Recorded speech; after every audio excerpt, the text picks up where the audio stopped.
Bom dia! Mais um momento nós vamos passar na presença do nosso Deus, orando e pedindo a bênção e a graça do Senhor. Eu me chamo Jeremias Lopes, estou aqui para orar por você e com você e juntos nós sermos edificados e fortalecidos pela palavra do Senhor. Senhor, nosso Deus e nosso Pai, mais uma manhã está se iniciando e nós agradecemos a Ti pela Tua bondade, pela Tua misericórdia, pela Tua benignidade ao nosso favor, pelo Senhor ter nos proporcionado este momento de nos levantar, de tomar café, de ir trabalhar. Ó Deus, que o Senhor possa estar conosco nas nossas atividades, da manhã, à tarde e à noite. Que possamos ser cheios do Teu Espírito Santo mais uma vez. Que o Senhor Deus possa renovar as nossas forças, ampliar a nossa mentalidade e nos ajudar, Senhor, a vencer os desafios. Oramos por aqueles que estão passando por problemas, crises na área da saúde, emocional, espiritual, financeira, familiar. Deus, o Senhor conhece.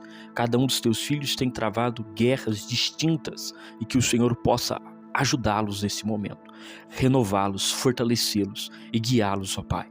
Ó Deus, abençoe aqueles que estão nas casas de repouso, nas casas de recuperação, aqueles que estão internados nos hospitais, que o Senhor possa ajudá-los neste momento de dificuldade, nesse momento de crise, Senhor.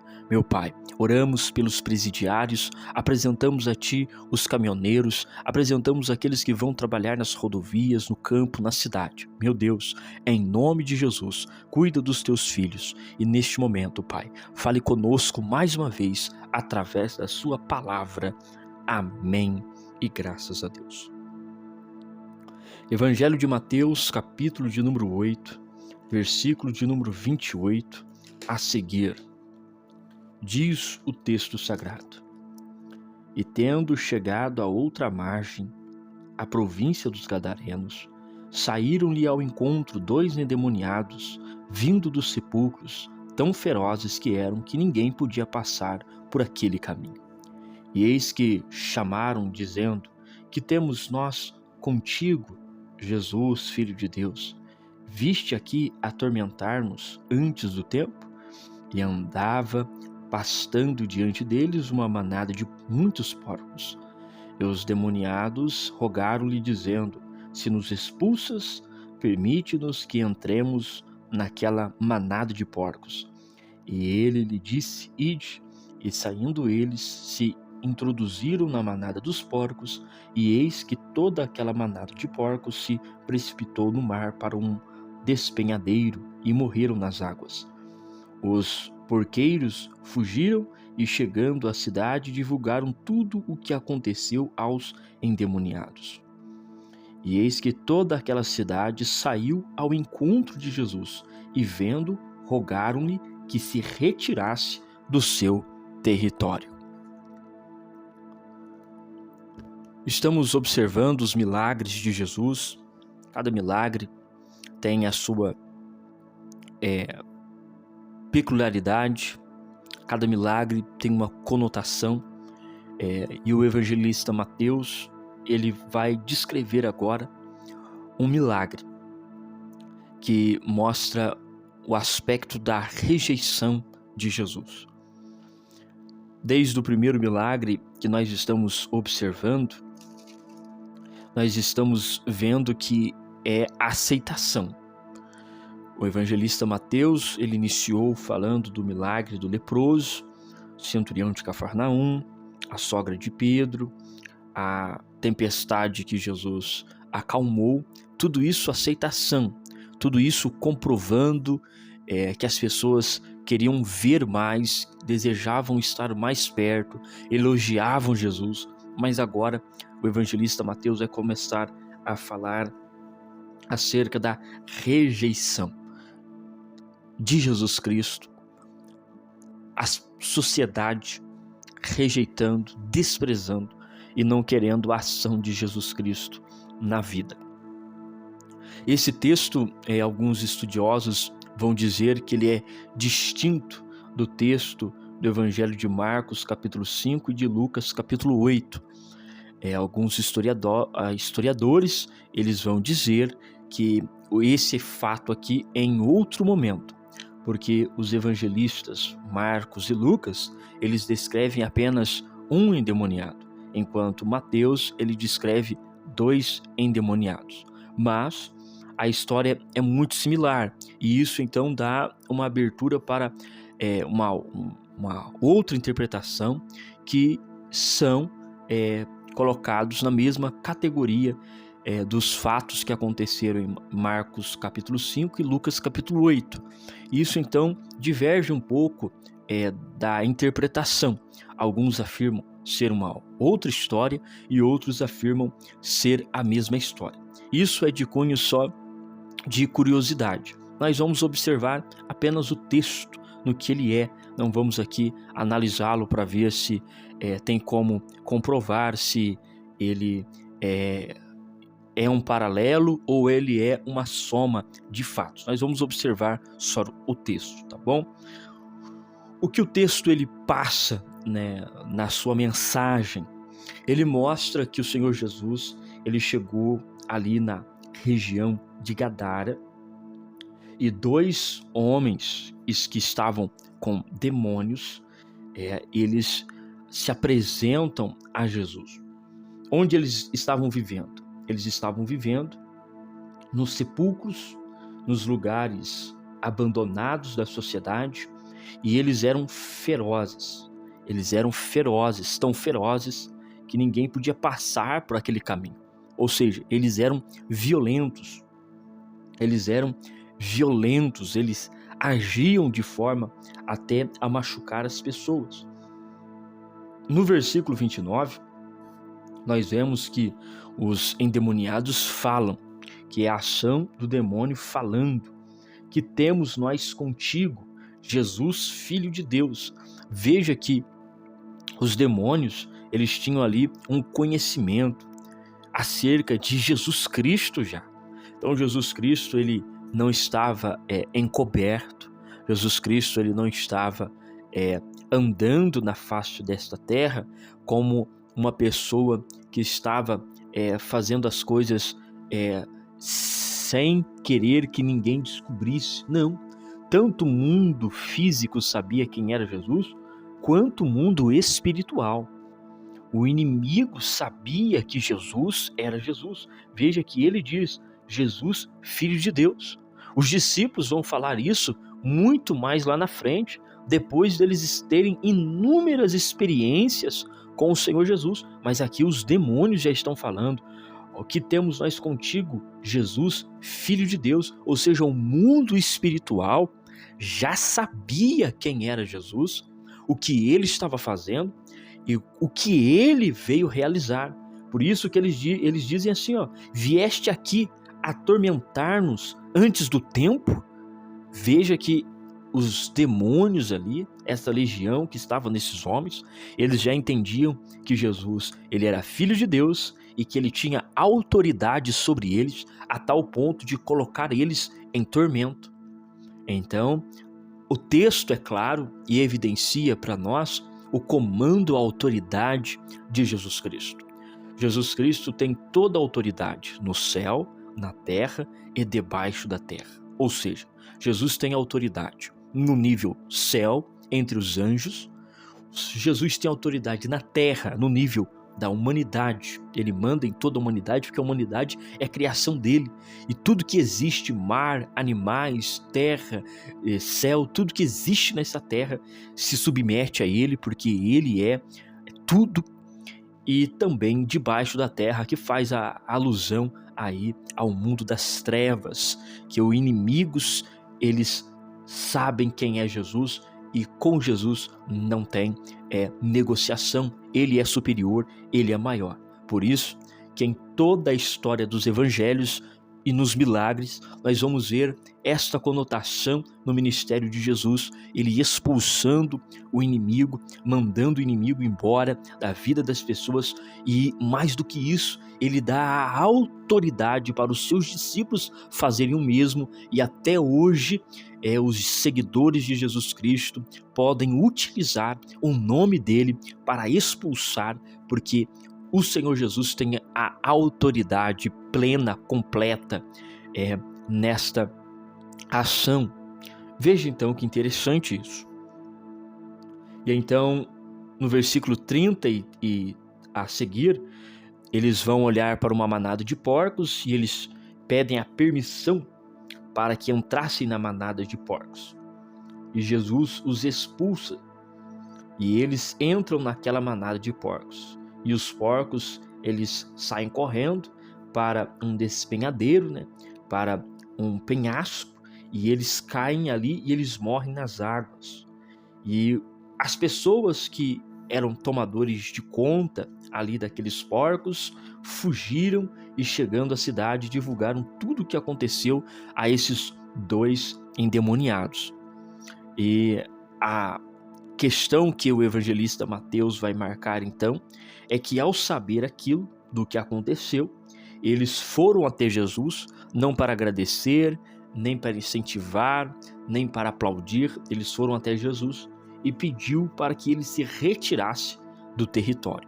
E aí nós temos algumas outras interpretações também, que vão dizer que eles tinham a primeira linha de raciocínio, que eles não queriam o Senhor Jesus na cidade, que é o que o texto apresenta, mas tem também uma possível outra interpretação, que eles ficaram aborrecidos pelo que aconteceu, porque eles estavam criando porcos, e os porcos ali rendia dinheiro, rendia manutenção na cidade, dava ali uma expectativa de vida melhor, e os demônios ali precipitaram com os porcos naquele despenhadeiro, e eles perderam a questão financeira deles por causa dos porcos, que também faz muito sentido aqui no texto. Então veja só, que o que o texto mostra para nós então é esta ação das pessoas de Gadara em rejeitar o Senhor Jesus Cristo. Em outros lugares Jesus Cristo foi aceito, mas aqui em Gadara o Senhor Jesus está sendo negligenciado. Eles estão falando: vai para outro lugar, saia do nosso território, você já trouxe prejuízo. Se seguirmos essa ideia, mais de 2.000 porcos foram mortos nesse momento. E então o Senhor Jesus, ele está evidenciando aqui para nós, mostrando que nem todos vão aceitar a sua mensagem, nem todos vão amá-lo, nem todos vão querer o Senhor Jesus por perto. Eles decidiram retirar Jesus do seu território. E no capítulo 9, versículo de número 1 diz: e entrando no barco, passou para outras margens e chegou à sua cidade. Olha que interessante. Após o acontecido, Jesus ele entra no barco e ele vai para outro lugar. O Senhor Jesus não discute, o Senhor Jesus não acha ruim, o Senhor Jesus ele não entra no mérito de desprezar os gadarenos, não, de nenhuma forma. Mas o Senhor Jesus ele sai dali porque ele não era bem-vindo pelas pessoas daquele lugar, mostrando então que o Senhor Jesus ele sempre vai estar aonde ele é bem-vindo. Então o texto ele apresenta isso para nós, que as pessoas de Gadara, os criadores de porcos ali de Gadara, rejeitaram o Senhor Jesus. Nós vamos então tirar 3 lições práticas para as nossas vidas. Primeira lição que o texto apresenta: que os espíritos malignos sempre vão nos levar a viver como mortos. Veja que o texto diz que eles foram ao encontro de Jesus, eles estavam vindo dos sepulcros e eles eram ferozes. O lugar que eles estavam vivendo ali, andando, era o lugar dos sepulcros. O que é isso? O inimigo sempre vai levar as pessoas à morte. O inimigo vai sempre levar as pessoas para este fim, a morte, lugares sujos, imundos, lugar de morte, sepulcro. O inimigo ele constrói isso e ele realiza isso na vida das pessoas. Por isso devemos sempre clamar o sangue de Jesus sobre as nossas vidas, sobre o nosso lar, sobre a nossa família, sobre o ministério, sobre a nossa mente, para que a gente não esteja e não seja levado a esta ação do inimigo de nos conduzir ao sepulcro e vivermos ali.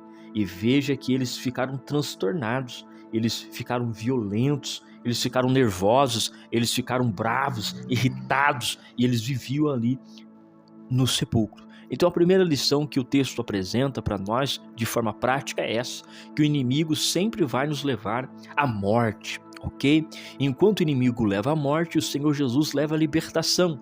Enquanto o inimigo leva à morte, o Senhor Jesus leva a vida eterna. Enquanto o inimigo leva a essa ação de ficar estressado, nervoso, o Senhor Jesus leva a paz que excede todo entendimento. Enquanto o inimigo leva ao sepulcro, Jesus Cristo leva a uma vida abundante. Louvado seja o nome do Senhor.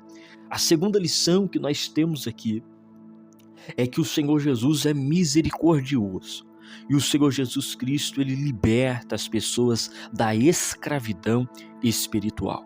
Existe três escravidão que nós entendemos: a escravidão física, a escravidão espiritual e a escravidão emocional.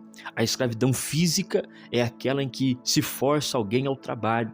A escravidão emocional é alguém que está amarrado na mente, alguém que está escravizado com a mente e não consegue pensar além, nem no seu futuro e nem em outras questões. E temos a escravidão espiritual, e o Senhor Jesus Cristo veio libertar, o Senhor Jesus Cristo veio tirar as algemas da escravidão espiritual, pôr em liberdade os oprimidos e anunciar o ano aceitável do Senhor. Então veja só que o Senhor Jesus Cristo, ele é misericordioso e ele liberta, e ele tem poder para libertar, ele tem poder para transformar, ele tem poder para abrir a mentalidade e libertar de todo o mal, ok? De todo o mal o Senhor Jesus tem poder.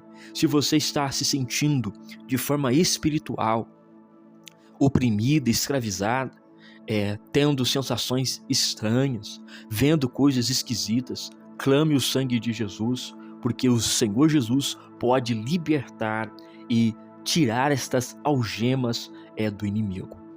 Essa é um fato, é uma mensagem que pode assustar a muitos, mas é uma realidade, tá bom? Vivemos em um mundo espiritual, mas o Senhor Jesus tem maior autoridade, ele é superior a tudo, ele é o grande, ele é o rei. Jesus Cristo tem autoridade, ok? Então não precisa ter medo, é somente clamar o sangue e a libertação vai acontecer. E terceira lição que nós encontramos aqui é que o Senhor Jesus Cristo, além dele libertar, além dele ter esta ação de benevolência e de amor, nós vemos o Senhor Jesus Cristo esperando, o Senhor Jesus Cristo esperando ser bem-vindo, ok? Os moradores de Gadara rejeitaram Jesus e outros moradores que ficaram registrados na Bíblia Sagrada chamaram por Jesus.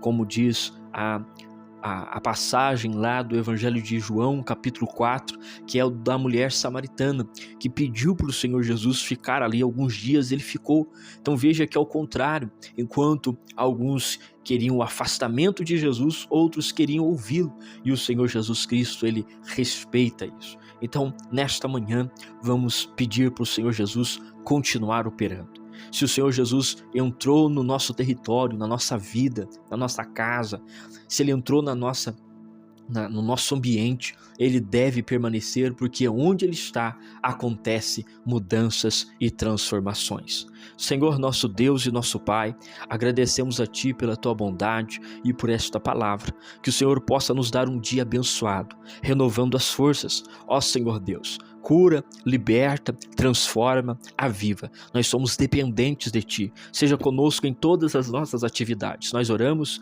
e agradecemos por tudo. Amém. Que Deus em Cristo Jesus te abençoe e te guarde e te livre de todo mal. Até o próximo vídeo, querendo Deus.